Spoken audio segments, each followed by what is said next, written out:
बिस्मिल्लाहिर्रहमानिर्रहीम अस्सलाम वालेकुम। हमने थर्ड ईयर की फ़िज़िकल केमिस्ट्री का चैप्टर नंबर 8 स्टार्ट किया हुआ है। चैप्टर का नाम है सॉल्यूशंस। तो उस सॉल्यूशन का आज हम टॉपिक पढ़ रहे हैं, टॉपिक नंबर 8.8 जो कि है ऑस्मोसिस।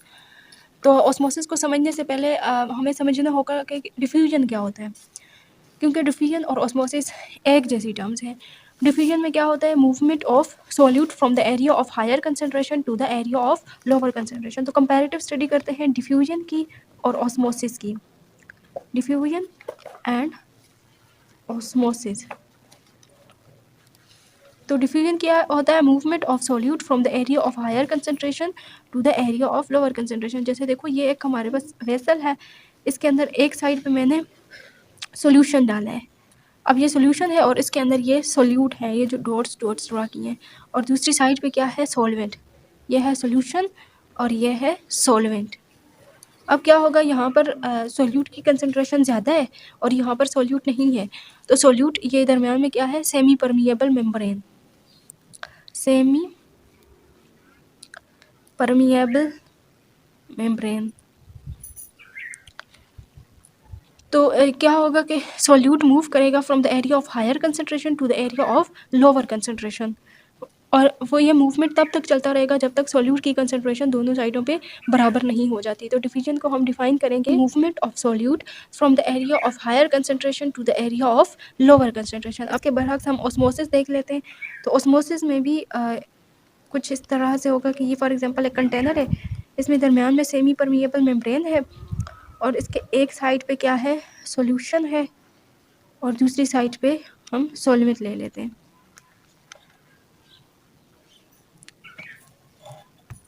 इसमें देखें, यहाँ पर एक साइड पे सॉल्यूशन है जिसके अंदर ये मैंने सॉल्यूट्स को शो किया है, और दूसरी साइड पे सॉल्वेंट है, प्योर सॉल्वेंट। तो अब इसमें फ़र्क यह होता है ना कि जो ऑस्मोसिस में दरमियान में सेमी परमिएबल मेम्ब्रेन होती है, वो सॉल्यूट के मालिक्यूल को अपने अक्रॉस जाने नहीं देती। तो ये जो सेमी परमिएबल मेम्ब्रेन है, इसमें से जस्ट सॉल्वेंट के मालिक्यूल इधर उधर जा सकते हैं, सॉल्यूट के नहीं जा सकते। तो अब देखिए, यहाँ पर सॉल्यूट की कंसंट्रेशन ज़्यादा है जबकि यहाँ पर कम है, और सॉल्यूट यहाँ पर आ भी नहीं सकते। तो क्या होगा, इस वाले कंपार्टमेंट से सॉल्वेंट मूव करेगा, सॉल्वेंट मूव करेगा सॉल्यूशन वाली साइड पे, और ये सॉल्वेंट तब तक मूव करता रहेगा। अच्छा, मान लेते हैं कि यहाँ पर इस सॉल्वेंट के अंदर भी सॉल्यूट है लेकिन उसकी कंसंट्रेशन बहुत कम है इसके मुकाबले में, यानी ये वाला सॉल्यूशन कंसंट्रेटेड है और ये वाला इस साइड पे जो सॉल्यूशन है वो डाइल्यूट है। तो ये जो सेमी परमिएबल मेम्ब्रेन है वो जस्ट सॉल्वेंट के मालिक्यूल को अपने अक्रॉस जाने देती है। तो क्या होगा, कुछ टाइम बाद सॉल्वेंट इस साइड पे जब मूव करता रहेगा तो इस साइड पे सॉल्वेंट का लेवल राइज कर जाएगा, जबकि इस साइड पे सॉल्वेंट का लेवल बहुत कम हो जाएगा। अब देखें, अब सॉल्वेंट तब तक इस साइड से इस साइड आता रहेगा जब तक कि दोनों कंपार्टमेंट्स में जो सॉल्यूशन है उसकी कंसंट्रेशन बराबर नहीं हो जाती। हमने क्या किया है, यहाँ पर ये इस कंटेनर में हमने दो कंपार्टमेंट बनाए। एक कंपार्टमेंट में बहुत कंसंट्रेटेड सॉल्यूशन है और दूसरे कंपार्टमेंट में डाइल्यूट सॉल्यूशन है, और इन दो सॉल्यूशंस के दरमियान जो सेमी परमिएबल मेम्ब्रेन है वो जस्ट सॉल्वेंट के मॉलिक्यूल्स को अपने अक्रॉस आने जाने देती है। सॉल्यूट का मॉलिक्यूल इस सेमी परमिएबल मेम्ब्रेन को क्रॉस नहीं कर सकता।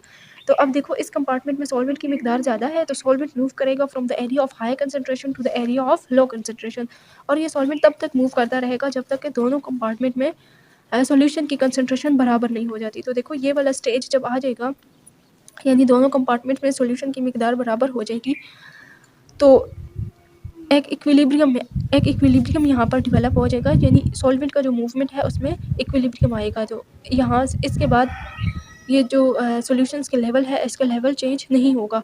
तो हम इसको डिफाइन कर लेते हैं, movement of solvent from the area of higher solvent concentration to the area of lower solvent concentration. अब देखिए, यहाँ पर इस कंपार्टमेंट में सॉल्वेंट की कंसंट्रेशन ज़्यादा है, तो इस कंपार्टमेंट से सॉल्वेंट जाएगा लो सॉल्वेंट कंसंट्रेशन वाले एरिया में। अच्छा, तो देखो, जब सॉल्वेंट यहाँ से यहाँ आता है, यानी हाई सॉल्वेंट कंसंट्रेशन वाले एरिया से लो सॉल्वेंट कंसंट्रेशन वाले एरिया में आता है, तो एट द सेम टाइम यहाँ से इस साइड से इस साइड सॉल्वेंट जाने की भी पॉसिबिलिटी है। यानी यह सेमी परमिएबल मेम्ब्रेन अगर सॉल्वेंट के लिए परमिएबल है तो सॉल्वेंट इधर से इधर भी आ सकता है और इधर से इधर भी जा सकता है, लेकिन नेट जो मूवमेंट होगा सॉल्वेंट का वो इस डायरेक्शन में होगा। तो हम इस डेफिनेशन में नेट लगाएंगे, net movement of the solvent, तो तभी ये डेफिनेशन पूरी होगी।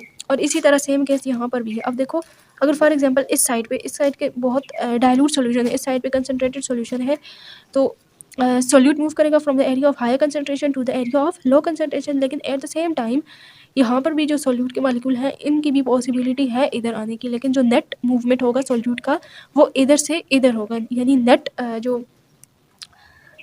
सोल्यूट के मूवमेंट की डायरेक्शन होगी वो इस तरह से होगी। तो ये देखें, ये नेट मूवमेंट है सोल्यूट की, ये क्या है, नेट मूवमेंट है किसकी, सोल्यूट की, और यहाँ पर नेट मूवमेंट सॉल्वेंट की इस डायरेक्शन में। तो इस डेफिनेशन में भी यहाँ पर नेट लगाएंगे तो तभी ये पूरा होगा। और आप लोगों ने ध्यान रखना है कि डिफ्यूजन में सोल्यूट मूव करता है from the area of higher concentration to the area of lower concentration, और ऑस्मोसिस में सोल्यूट मूव नहीं करता, क्योंकि ये सेमी परमिएबल मेम्ब्रेन सोल्यूट के लिए परमिएबल नहीं होती। इस केस में सॉल्वेंट मूव करता है from the area of higher solvent concentration to the area of lower solvent concentration. Next हम देख लेते हैं यहाँ पर कि ये सेमी परमिएबल मेम्ब्रेन क्या है। तो जैसे नाम से ज़ाहिर है, सेमी का मतलब होता है आधा, परमिएबल का मतलब जो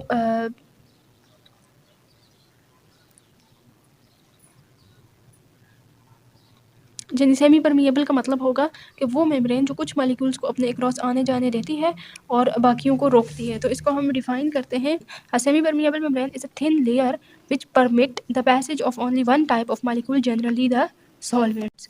और इसकी एग्जांपल्स में आ जाएंगी। Examples, parchment. पार्चमेंट का मतलब होता है पतली झिल्ली। फिश ब्लैडर, जो मछली का मसाना होता है।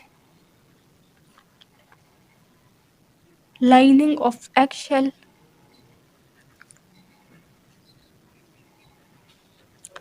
एग का जो शेल होता है उसके अंदर जो वाइट मेम्ब्रेन होती है।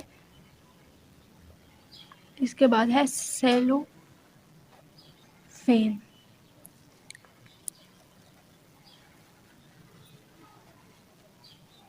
ये जो है ना, बिल्कुल कागज़ की तरह प्लास्टिक होती है।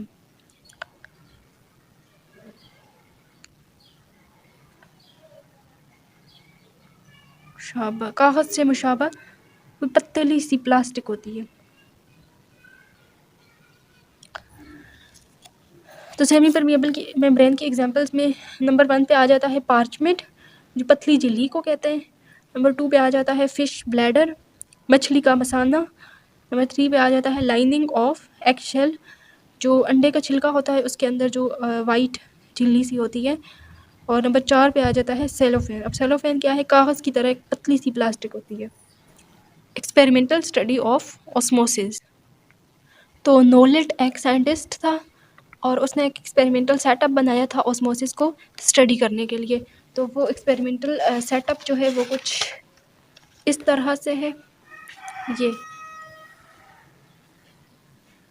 यहाँ पर देखें, ये ट्यूब है और इसके एंड पर ये बल्ब लगा हुआ है, और ये बाहर एक बड़ा बीकर है। तो ये जो ट्यूब है और इसके अंदर जो बल्ब है, इसके अंदर सॉल्यूशन डाला गया है, और ये जो बाहर बीकर है इसके अंदर सॉल्वेंट है यानी वाटर। और ये जो बल्ब है इसके यहाँ पर बेस के ऊपर क्या है, सेमी परमिएबल मेम्ब्रेन। तो अब ऑस्मोसिस के थ्रू क्या होगा, वाटर इस जगह से from the area of higher concentration to the area of low concentration rush करेगा।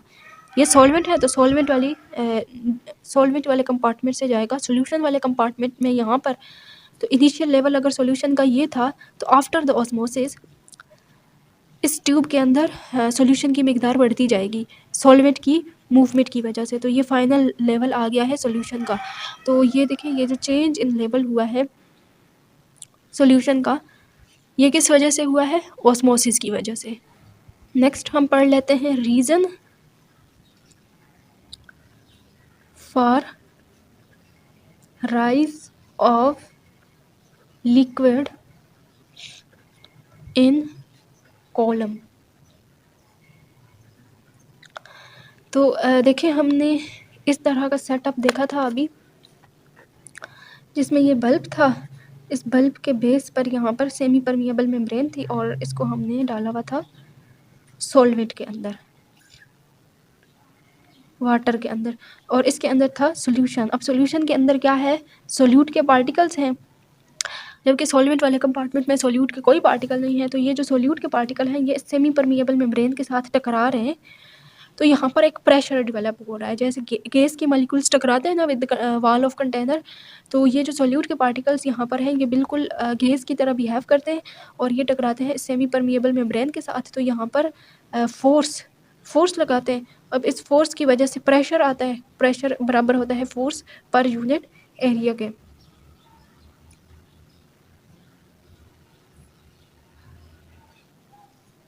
और क्या होगा कि अब ये मेम्ब्रेन यहाँ पर चूँकि सेमी परमिएबल है और ये सॉल्वेंट के मॉलिक्यूल को अपने क्रॉस आने जाने देती है, तो क्या होगा, यहाँ से सॉल्वेंट इधर आएंगे और यहाँ से सॉल्वेंट इधर जाएगा, लेकिन जो नेट मूवमेंट होगा सॉल्वेंट का वो इस डायरेक्शन में होगा और ये सॉल्वेंट इस डायरेक्शन में मूव करता रहेगा। और ये जो सॉल्यूट की वजह से इस मेम्ब्रेन के ऊपर प्रेशर बन रहा है इसको कम से कम करने की कोशिश करेगा। अब ये जो सोल्यूट है इस सेमी परमिएबल मेम्ब्रेन के ऊपर जो प्रेशर लगा रहे हैं, फोर्स लगा रहे हैं, उसको कहते हैं ऑस्मोटिक प्रेशर। तो रीज़न क्या है, ऑस्मोसिस की रीज़न क्या है, ऑस्मोटिक प्रेशर। ऑस्मोटिक प्रेशर के बारे में तफसील से पढ़ते हैं, ऑस्मोटिक प्रेशर क्या है इसको हम पहले कर लेते हैं define. Osmotic pressure is the excess pressure which must be exerted on the solution side in order to check the flow of solvent molecules toward the solution side when both are separated by the semi-permeable membrane. तो अभी मैंने आपको बताया है कि यहाँ पर जो सोल्यूट के मॉलिक्यूल्स हैं वो इस सेमी परमिएबल मेम्ब्रेन के ऊपर प्रेशर लगा रहे हैं, वो इसके ऊपर फोर्स लगा रहे हैं, फोर्स की वजह से इस पर मेम्ब्रेन के ऊपर प्रेशर डेवलप हो रहा है। तो ये मेम्ब्रेन क्या करेगी, यहाँ से सॉल्वेंट के ज़्यादा से ज़्यादा सॉल्वेंट के मॉलिक्यूल को अलाउ करेगी कि वो सॉल्यूशन वाली साइड पे जाएं और यहाँ से जो प्रेशर लग रहा है उसको कम करें, यानी ऑस्मोसिस का अमल यहाँ से स्टार्ट हो जाएगा। प्रेशर की वजह से ऑस्मोसिस का अमल स्टार्ट हो जाएगा। इसके बाद एक छोटा सा टॉपिक है जिसमें हम सेमी परमिएबल मेम्ब्रेन की प्रिपरेशन के बारे में सीखते हैं और फिर उसके बाद 2-3 तरीक़ों से ऑस्मोटिक प्रेशर मेजरमेंट करने ऑस्मोटिक प्रेशर की मेजरमेंट का तरीका बताया हुआ है। तो हम पहले देख लेते हैं कि सेमी परमिएबल मेम्ब्रेन को सिंथेसाइज किस तरीके से किया जाता है। टॉपिक है preparation of the semi permeable membrane. एक तो होती है नेचुरल सेमी परमिएबल मेम्ब्रेन, जैसे फिश ब्लैडर की हमने बात की, और इसके अलावा egg shell, lining of egg shell, और कुछ सेमी परमिएबल मेम्ब्रेन्स सिंथेटिक होती हैं, यानी उनको खुद बनाया जाता है। तो इसमें देखें, एक यहाँ पर एक लिया जाता है porous pot. Preparation of semi permeable membrane के लिए यहाँ पर एक पोरस पोर्ट लिया जाता है जो नीचे से इसके अंदर छेद होते हैं, यानी ये पोरस होता है, और इसके अंदर कॉपर का एक इलेक्ट्रोड रखा जाता है, कॉपर का इलेक्ट्रोड, और इस इलेक्ट्रोड को कनेक्ट किया जाता है विद द पॉजिटिव टर्मिनल, यानी ये एज अ एनोड एक्ट करता है। यहाँ पर ये जो सोल्यूशन है इस बीकर के अंदर, वो सोल्यूशन है कॉपर सल्फेट का, कॉपर सल्फेट का 2.5% सोल्यूशन है। और इसके बाद इस बीकर को रखा जाता है एक बड़े बीकर के अंदर, यहाँ पर एक दूसरा बड़ा बीकर होता है और इसके अंदर बनाया जाता है जी 25% सोल्यूशन ऑफ K4FeCN6 पोटाशियम हेक्सासायानोफ्रेट। और क्या होगा, यहाँ से ये वाला जो बीकर है इसको नेगेटिव टर्मिनल के साथ कनेक्ट किया जाता है और ये यहाँ पर एज अ कैथोड एक्ट करेगा। जब इलेक्ट्रिसिटी को गुजारा जाएगा तो उस डायरेक्शन के से कॉपर सल्फेट आएगा सेमी परमिएबल मेम्ब्रेन में, और इस डायरेक्शन से K4FeCN6 आएगा। तो इन दोनों का आपस में रिएक्शन होगा, तो कॉपर सल्फेट के 2 मॉलिक्यूल्स रिएक्ट करेंगे K4FeCN6 के साथ, तो ये बनाएंगे K2SO4 के 2 मॉलिक्यूल्स प्लस Cu2FeCN6। तो ये जो है C4FeCN6, ये इसके बनेंगे जिलेटिनस पीपीटी। और ये जिलेटिनस पीपीटी क्या, ये जो छेद होंगे, ये जो पोरस पोर्ट के जो बेस पे छेद हैं, इनके अंदर जमा हो जाएंगे, तो ये as a semi permeable membrane के तौर पर एक्ट करेंगे। और इस तरीके से यहाँ पर जो सेमी परमिएबल मेम्ब्रेन बनेगी, ये बहुत स्ट्रॉन्ग होगी और ये तकरीबन 270 एटमॉस्फेयर का प्रेशर भी झेल सकती है, unlike the natural semi permeable membranes. ये वाला जो मेथड था, इस मेथड को कहते हैं electro deposition method. Electro deposition method, क्योंकि इस मेथड में इलेक्ट्रिसिटी यूज़ की गई है। एक दूसरा मेथड होता है, उसमें सिंपल ये जो पोरस पोर्ट है, इसको लिया जाता है, ये पोरस पोर्ट को लिया जाता है, और ये जो बाहर एक बीकर रखा जाता है, इसके अंदर K4FeCN6 का सॉल्यूशन, K4FeCN6 का सॉल्यूशन बनाया जाता है, और इस पोरस पोर्ट के अंदर कॉपर सल्फेट का सॉल्यूशन रखा जाता है। तो यहाँ से ये जो कॉपर सल्फेट का सॉल्यूशन आएगा, और यहाँ से K4FeCN6 का सॉल्यूशन जब आएगा, तो यहाँ पर एक दूसरे के साथ रिएक्ट कर जाएंगे। तो रिएक्शन के दौरान यही बनेगा Cu2FeCN6 या जिलेटिनस पीपीटी बनेंगे। लेकिन चूँकि इस मेथड में इलेक्ट्रिसिटी नहीं यूज़ की गई, तो ये इनका रिएक्शन बहुत स्लो होगा और बहुत कम मिकदार में यहाँ पर जिलेटिनस मेम्ब्रेन बनेगी, जबकि इसके बरअक्स ये वाला मेथड बहुत एफिशिएंट है, जिसमें इलेक्ट्रिसिटी यूज़ की जाती है, तो बहुत ज़्यादा मिकदार में यहाँ पर जिलेटिनस पीपीटी बनते हैं कॉपर हेक्सासायानोफरेट के। तो ये गुड मेथड है for the preparation of semi permeable membrane. Next हम देख लेते हैं measurement of osmotic pressure. Osmotic pressure की मेजरमेंट के लिए 3 मेथड यूज़ किए जाते हैं। पहला मेथड है फीफर मेथड, फीफर्स मेथड। दूसरे नंबर पे आ जाता है Morse and Frazer method, Morse and Frazer's method. और तीसरे नंबर पे आ जाता है ब्रिकले एंड हार्टली मेथड। तो वन बाय वन इन मेथड्स को डिस्कस करते हैं। तो सबसे पहले हम देख लेते हैं फीफर मेथड। तो फीफर मेथड में जो सेटअप यूज़ किया जाता है वो कुछ इस तरह से होता है।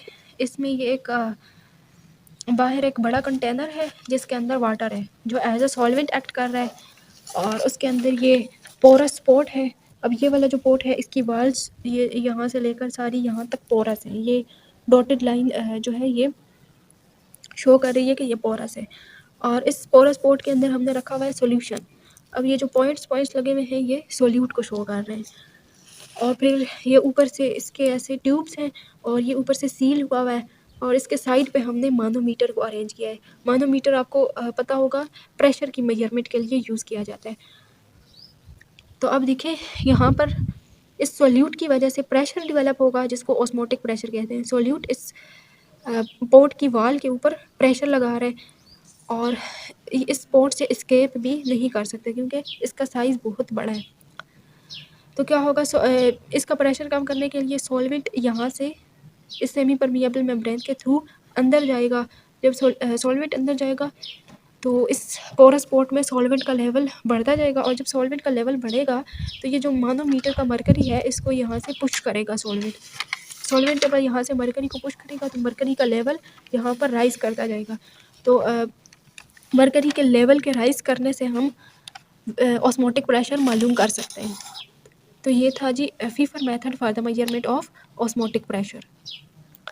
इसके बाद हम सेकंड मेथड देख लेते हैं, जो कि है मोर्स एंड फ्रेजर मेथड। तो मोर्स एंड फ्रेजर मेथड में जो सेटअप यूज़ किया जाता है वो कुछ इस तरह है।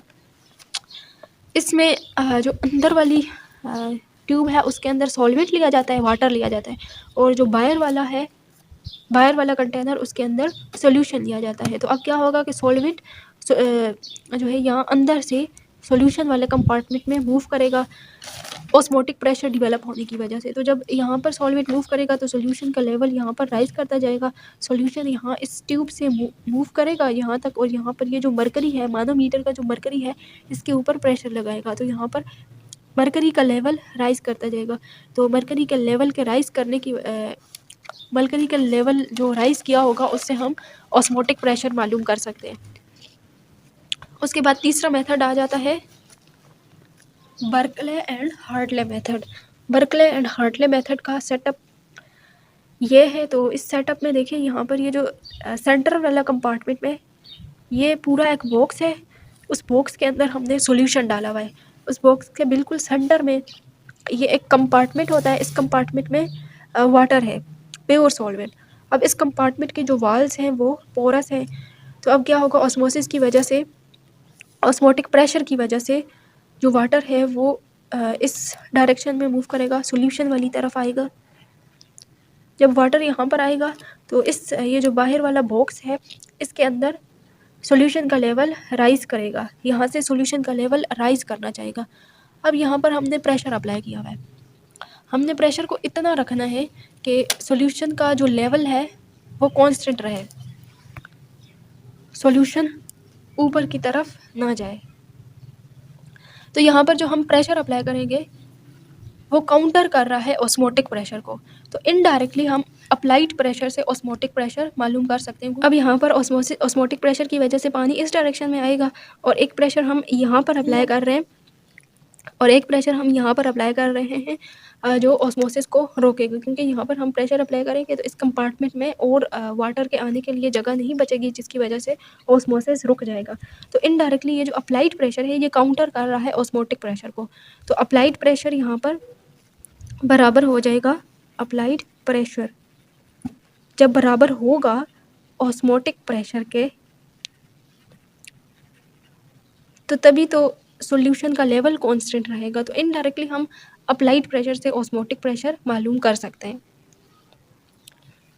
तो इस लेक्चर में हमने ऑस्मोसिस के बारे में पढ़ा, ऑस्मोसिस और डिफ्यूजन की कंपैरेटिव स्टडी की। इसके अलावा एक्सपेरिमेंटल स्टडी ऑफ ऑस्मोसिस किया हमने, और सेमी परमिएबल मेम्ब्रेन्स के बारे में पढ़ा, preparation of semi permeable membrane के मेथड्स देखें, और ऑस्मोटिक प्रेशर के बारे में पढ़ा। और इसके बाद ऑस्मोटिक प्रेशर के 3 मेथड, ऑस्मोटिक प्रेशर को मेजर करने के लिए 3 मेथड्स पढ़े। उम्मीद है आपको ये समझ आया होगा। तो आज के लिए इतना ही, मिलते हैं अगली वीडियो में एक नए लेक्चर के साथ। तब तक के लिए अल्लाह हाफिज़।